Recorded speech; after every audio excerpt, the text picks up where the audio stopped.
Thanks very much for joining, everybody, and welcome back to the Recruitment Business Owners Podcast. This is episode 3.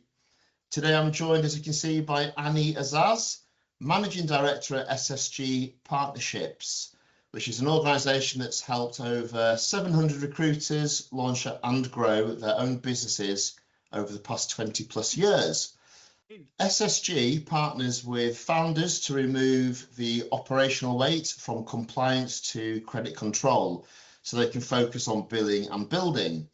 In this episode, we will unpack what separates thriving recruitment businesses from the ones that stall, the common mistakes new founders make, and how the right support can dramatically change the trajectory of a recruitment startup. Ani, welcome to episode 3. Thank you very much. It's great to be here. Thank you for having me. A lot of questions. I'm just going to dive straight into it. Fab, let's go. You're currently working or partnering with 110 recruitment company founders right now, all at different stages of their journey. What patterns do you see in the ones who succeed fastest? So the founders who succeed fastest, what we really see is, usually they are incredibly clear on what kind of business they're building and why they are actually doing it. So the most successful people, typically, it's something they've usually thought about for quite a while. They absolutely know where their first deal is coming from, and they are like laser focused on revenue from early on. So, if they're already under restrictions, they have already thought about who they need to target and how they're going to win that business.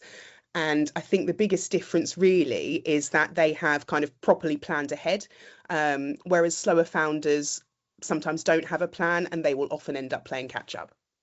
Okay, so following on from that, what's the most common reason talented recruiters struggle when they become business owners? I think a very common reason is that actually they suddenly realize when they kind of go off on their own how much was actually being done to them, done for them before while they were employed.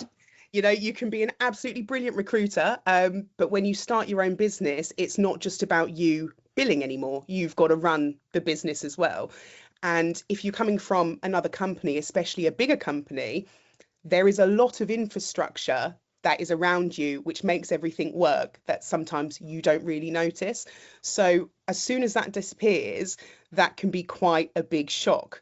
So the struggle isn't usually the recruitment bit. That's the bit you are skilled in, right? It's all the other stuff that comes along with running a business. Okay, well, as you know, I'm very big on mindset. What's the biggest mindset gap between a top biller and a successful recruitment business owner? I think the biggest difference really is that a top biller is just focused on their own output, and a business owner has to think beyond themselves. So when it's just about you and it's just about what you can build personally, you're only responsible for yourself and you're responsible for your own results. But once you've got a business, and especially when you've got a team, it then becomes about how you enable other people to perform, not just yourself. So the success in the business really becomes much more about leadership, about setting expectations, managing people, and creating the right environment for them to be able to succeed, not just to focus on your own billings. Got you. What decision separates the founders who build something scalable from those who just create a job for themselves?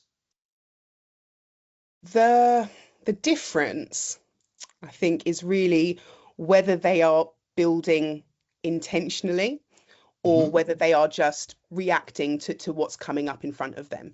Again, it goes back to having a plan. If you don't have one, you will probably end up just creating a job for yourself because you're making decisions as you go without any thought of how that's going to play out in the future. The founders who are building something scalable are tending to think much further ahead. They know what they want the business to become, they know how they want it to operate, and they know what kind of structure they will need to support that. So if you know where you're trying to get to, you can build for it properly. If you don't, then how can you make your map? So excuse me, it's not just really one decision. I think, like you said, it's more about that mindset, and it's the mindset of building with an end in mind. Yeah.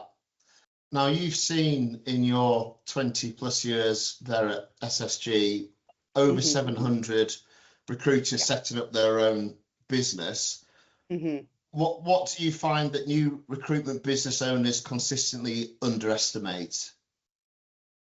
Probably how hard it can be to win the first deal on your own. Okay, yeah. It can be very different, right? Even if you've built desks from cold before, when you're coming from a company and they may have an established brand or a smaller brand, that is a difference, right? And if you are under restrictions, you also can't go back to your old clients. So even if you've got kind of experience of building that desk from cold, unless you've done it in an actual recruitment startup, it's going to be a different experience. So that first deal is often the hardest, but once you get it, you start building momentum and everything starts moving along because you've proved, to yourself that you can do it. So if you can get one, well, you can get two and you can get three. It's just that getting that first one can sometimes be a little bit more tricky than people might expect. Okay. And what do you see is the most costly mistake that these newer business owners make? So with new business owners, probably it's usually something to do with hiring. So Yeah. whether that's like hiring too quickly or making a bad hire, or not dealing with underperformance quick enough. These are the main things, that cost a lot of money because obviously staff is very expensive, especially when you add the employer's costs on top. So if you're not sticking really tight to the performance of your staff and the onboarding of your staff, it can become quite expensive very quickly, and can be an expensive mistake to make. Okay. And you may have answered the next question, but I suppose other than bringing in the right type of staff across the businesses that you support, what genuinely drives the growth? Well, I actually think what drives growth is not a very exciting answer. I kind of wish it was. Growth really comes from doing the basics incredibly well and doing them consistently. Like, obviously you need ambition. Okay, if you're not aiming for growth, you're not going to get it. But aside from ambition, it's really about tracking your commercial activity, seeing what's working and what's not, evaluating everything you're doing and adjusting it as you go. The businesses that grow well are the ones that stay very close to the commercials, and they are the ones who are constantly speaking to people and winning business and just building all their habits around that. Okay. Now, when we last spoke, you said something that really stayed with me, actually. It was a quote, or I've quoted you, should I say. And what you said was, everything valuable is rooted in purpose. Now, how does that belief influence the founders that you support and the decisions that they make? Sure. Well, thank you for remembering. I'm glad it was a memorable one. Yeah, I definitely believe that. I think everything valuable is rooted in purpose. So a business needs a reason to exist beyond the business founder wanting to make money. Like, the market does not care that you personally want to make money. Every business exists to do that, right? So that's not the differentiator. What matters is the value you create. So why should someone work with you over somebody else or over your next competitor? And what do you actually care about doing well? If your purpose is just to make money, you'll probably do an okay job to an okay standard. But if you really care about what you're building, that's going to come through in the way you work and in the consistency of your decisions. I also think it makes you much more resilient because when things get tough, when you're building a startup, and they will at some point, that purpose is what's going to keep you going through that. So I don't just think, having a purpose is a nice idea. I think having a purpose actually fundamentally drives value in the business and how you consistently deliver that. Yeah, consistency is key, hey? If someone launched, say, tomorrow, what should they be obsessing over in year one, and what should they ignore completely? So for year one, you should be absolutely obsessed with billing and cash flow. It's not enough to just have a strong pipeline. It's not enough even to have sent out invoices for payment, because what matters is the cash in your bank account. The first year is usually the most precarious, so you've got to be really tight and commercially aware. In terms of what to ignore completely, I would ignore absolutely anything and everything that feels like it's productive, but does not have a direct link between in helping you to win business, bill, or collect your cash. Like, that early stage is not the time to get lost in distractions, particularly. No time is, but particularly not in the startup phase. Yeah, and there's so many distractions out there, of course. Oh God, yeah. Where do recruitment owners tend to overcomplicate things that should be kept simple, would you say? Probably around growth and BD, more than anything else. At the core of it, growing a recruitment business is exactly the same as it always was. It's about winning more customers and doing more for the customers that you already have. Like you say, I think what makes it feel more complicated is the amount of tools and AI and noise that is around everything. I mean, the tools, of course, they can make your job easier and a bit more efficient, but they shouldn't replace that core work. If you can be having live, real conversations with human beings and building relationships in real time, that should be your priority and focus. Yeah, 100%. Mm-mm. You touched earlier about bringing the wrong people in can ruin businesses. What lead from your sort of experience of being able to work with lots of different people, what leadership challenges have you seen that have hit recruitment founders the hardest when they start hiring? I think it's kind of the same everywhere, and I actually don't think it's exclusive to recruitment. I think it's a general leadership challenge, which is fundamentally the main thing I see is always around expectation setting and accountability. So what we often see as well is, a lot of founders haven't really had much formal leadership training. So when they step up into that kind of role, a lot of it is based kind of on their instinct rather than actual lived experience. So one of the common traps people can fall into is, common sense or what feels obvious to them about how to work. Those things often are not obvious to the next person, and that's where things can get a bit muddy. So if you're building a team and once you start hiring, you have to be or become exceptionally good at setting standards, at reviewing performance, and at following things up properly, really, on a regular basis. Yeah. Okay. And from talking about SSG as a whole, because obviously you've got different people running different departments from a support element. What conversations do you find that founders avoid having that ends up costing more money? It's always the difficult ones. So typically the ones around underperformance, expectations, and also giving critical feedback to staff. Like we no one likes to have these conversations, right? They're not that nice to have. So often people end up putting them off, but that is always going to cost more later. Like, if you're avoiding something now because it's a bit difficult, you are going to end up with a much bigger issue months down the line. So really, as a founder, you kind of need to get comfortable with discomfort. You need to be okay with having those difficult conversations and understand that that is a part kind of leadership. It's not a sign that you're doing it badly or anything like that. As I expected. Yeah.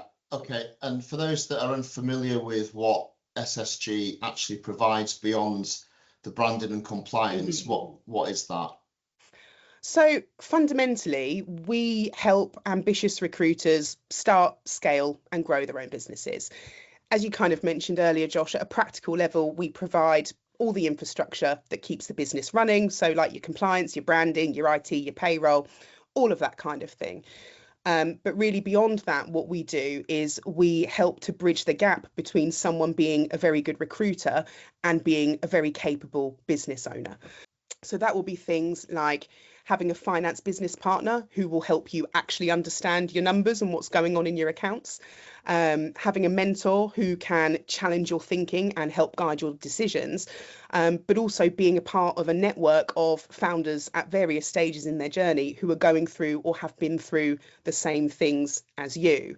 The real value is that you are not on your own trying to figure everything out. You've got the right people around you who can help you make better decisions as you're on your growth journey. Yeah. And how do you provide, or how do you reduce risk in helping these individuals build their business as they launch? Yeah, I think it really comes down to helping people avoid those sort of very common mistakes that a lot of people make early on, which can be quite expensive. So, when you're starting on your own, a lot of the risk can come from making big decisions without quite enough experience or even visibility. So the things we spoke about, like hiring too early, or mismanaging your cash flow, or as we said, focusing on the wrong things.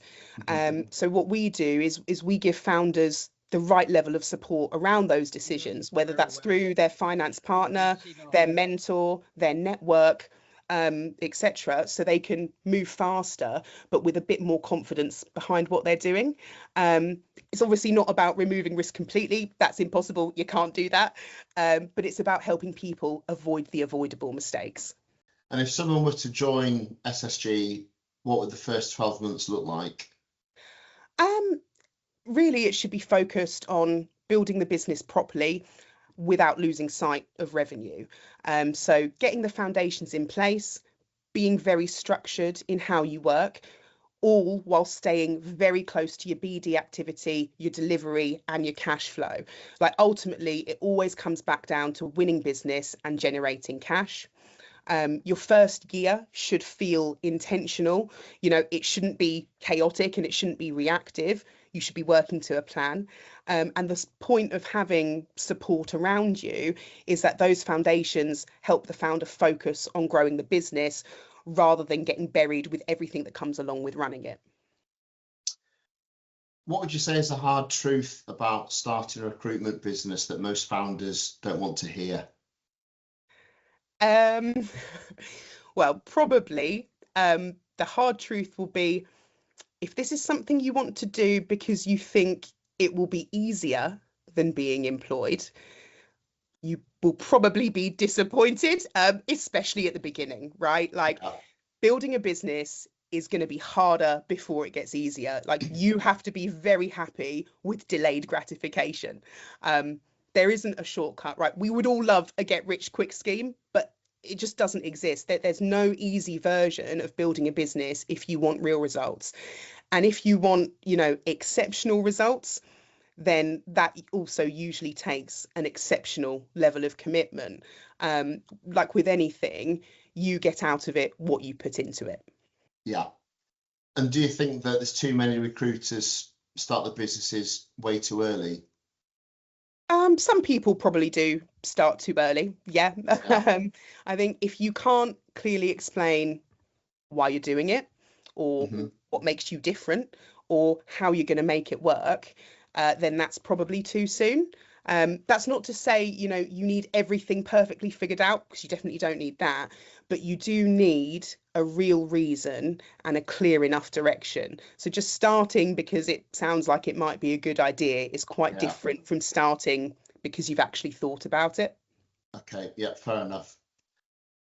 Where do you see the biggest shift coming in the recruitment market over the next, say, 3 to 5 years? I mean, it's got to be AI, right? Like that is the hot topic of the day. It's changing how not just recruiters work, but how we all work. It's changing everything. But with that, I do think because of how much noise there is, real human connection is going to become much more valuable. I mean, I'm sure we all get all of the AI LinkedIn outreach on a daily basis, and I think that's only going to increase. So while that can increase efficiencies for us, actually having a conversation with a human being and being authentic is going to matter a lot more in a kind of a world of AI noise and slop. Yeah, yeah, fair point. If a recruiter is either listening now live or when the video goes out and they're wanting to launch in the next 12 months, what should they be doing right now?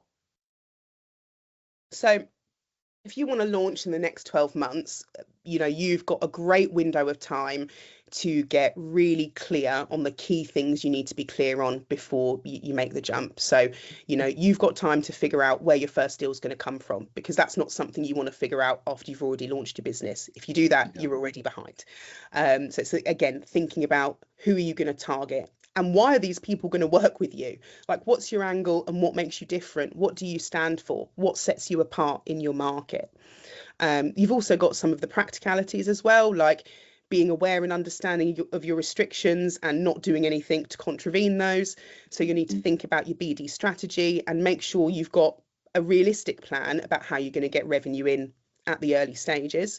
I think if you can answer all of those sorts of questions properly before you launch, you're going to be in a really strong position, rather than trying to figure it out once you've launched and you're already under pressure. Yeah, solid advice. What one daily habit would materially improve most recruitment businesses? I like this one. So my idea for this is really a non-negotiable, immovable, set in stone block of protected BD time every single day. Yeah. Most founders don't struggle from not knowing what to do, right? We all know how to recruit, but they struggle from being distracted away from doing that consistently. So if you really protect time in your everyday schedule for those activities that are actually driving the revenue, you're going to improve your business performance by default. When these things slip is where you don't get the results. Dealing with lots of different businesses, what question should every recruitment founder be asking themselves quarterly but don't? Probably something like, have I been focusing on what really matters in this quarter? It's very easy to be busy, but that's not the same as being effective. So I think, regular reflection as a leader is incredibly important. You need to look back at how you spent your time, what worked, what didn't, and what you need to change. Without reflecting and without building that into your kind of regular schedule, you're just going to keep repeating the same patterns. When you look at the founders that you support, what does winning look like in this industry beyond just billings? So it really depends on the person. I think, winning is very individualized to whoever it is. Like, for some people, it's about building a very profitable lifestyle business that they can have more freedom with and they can spend more time with their family. Or for others, it might be about scale. They want to build a brand, they want to make a name for themselves, and they want to create something that's much bigger. I don't think the definition of winning can really be one fixed thing. It's more about whether the business is giving someone, what they actually set out to achieve in the first place when they started. If someone listening is doing between, say, 200 and 300,000 and thinking about launching, how do they know they're actually ready to go? So if it's a thought that kind of keeps coming back to them, if nothing, about the reality of it puts them off, I think that tells you something.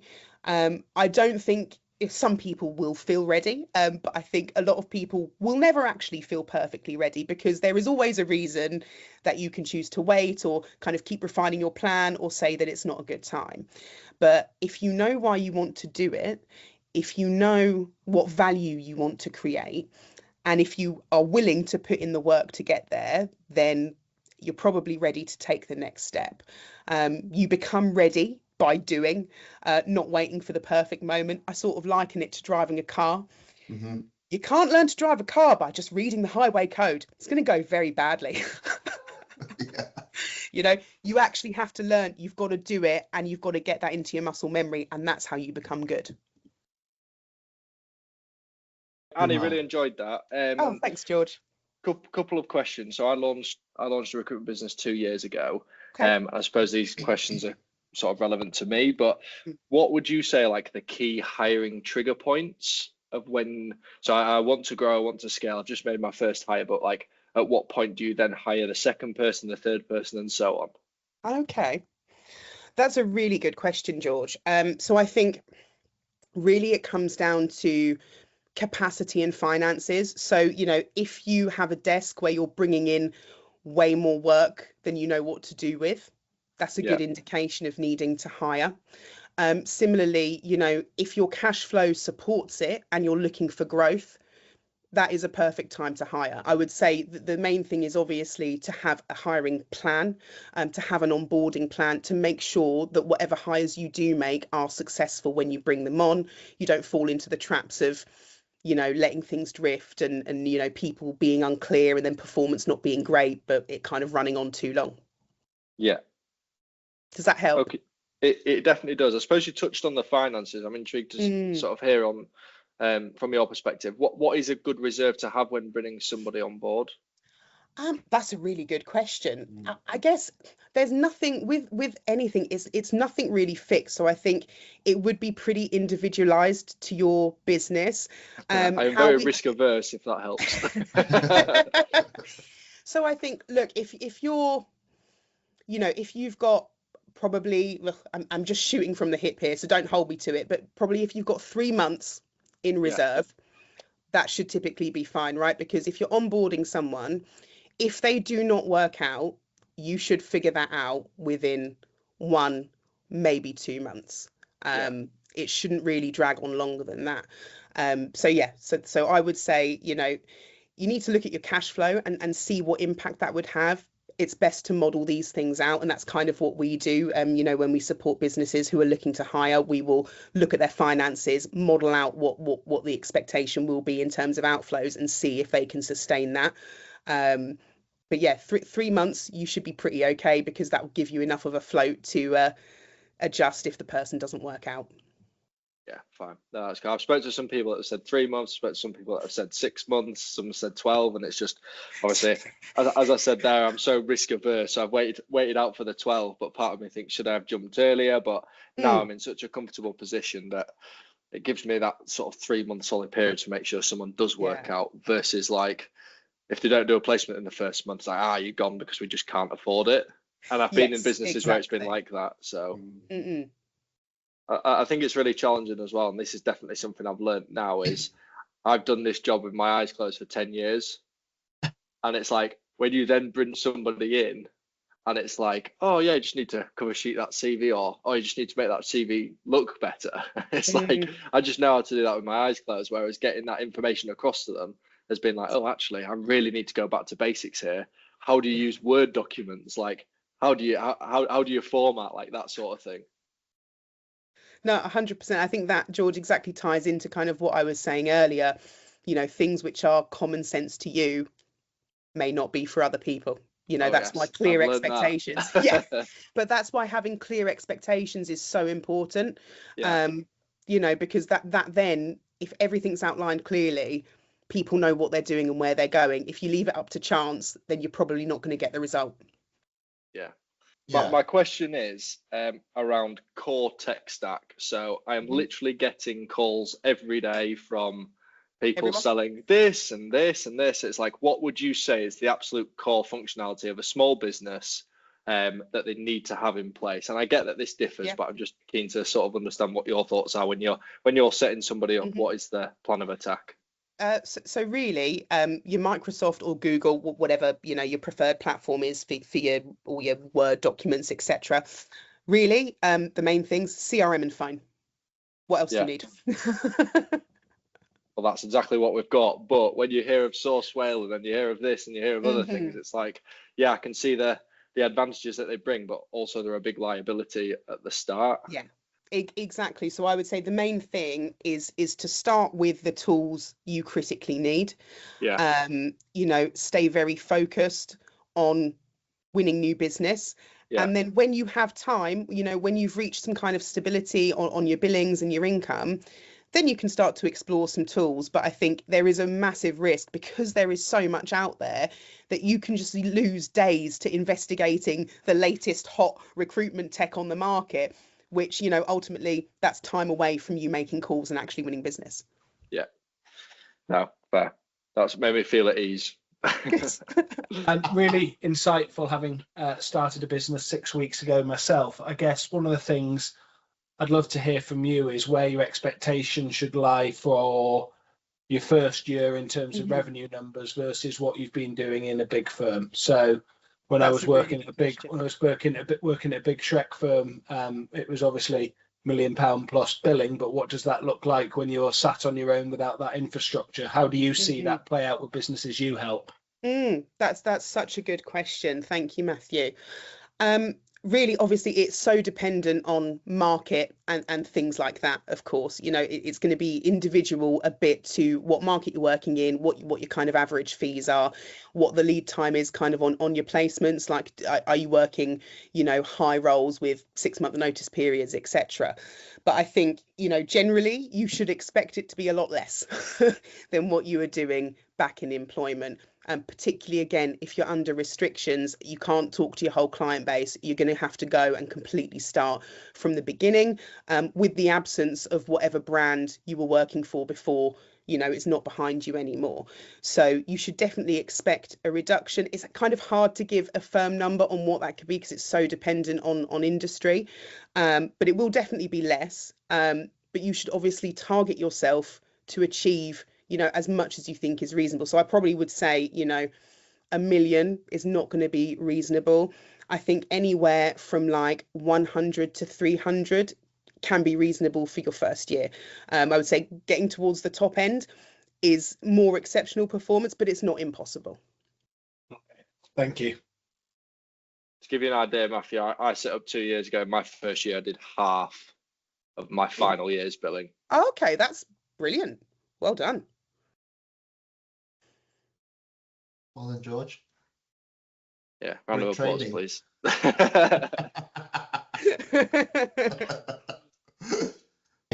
Thank you. Thank Take you care, so everybody. much. Thanks, Josh. Thank you, everyone, for tuning in. I hope you took something out of it today. I hope it was useful. Yeah, 100%. Definitely. Thank you, Annie. Thank you so much. Have a good rest of your day, everybody. Take care. Bye-bye. Thank you. Cheers. Bye, everyone. Bye.